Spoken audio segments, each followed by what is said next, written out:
Welcome back to Research Graduate. Today we are going to talk about types of variables. So, without any further delay, let us head straight to the topic. In statistical research, a variable is defined as an attribute of an object of study. Choosing which variables to measure is central to good experimental design. You need to know which types of variables you are working with in order to choose appropriate statistical tests and interpret the results of your study. You can usually identify the type of a variable by asking two questions: 1. What type of data does the variable contain? 2. What part of the experiment does the variable represent? Types of data: quantitative vs categorical variables. Data is a specific measurement of a variable. It is the value you record in your data sheet. Data is generally divided into two categories. Quantitative data represents amounts. Categorical data represents groupings. A variable that contains quantitative data is a quantitative variable. A variable that contains categorical data is a categorical variable.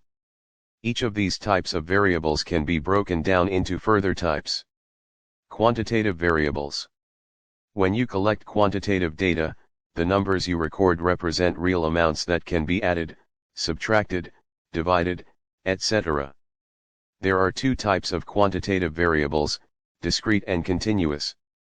Categorical variables. Categorical variables represent groupings of some kind. They are sometimes recorded as numbers, but the numbers represent categories rather than actual amounts of things.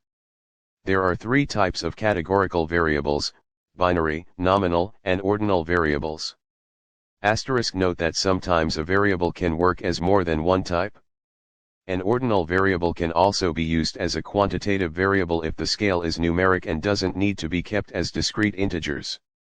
For example, star ratings on product reviews are ordinal, 1 to 5 stars, but the average star rating is quantitative. Parts of the experiment: independent vs dependent variables. Experiments are usually designed to find out what effect one variable has on another.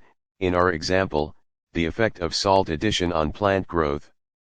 You manipulate the independent variable, the one you think might be the cause, and then measure the dependent variable, the one you think might be the effect, to find out what this effect might be.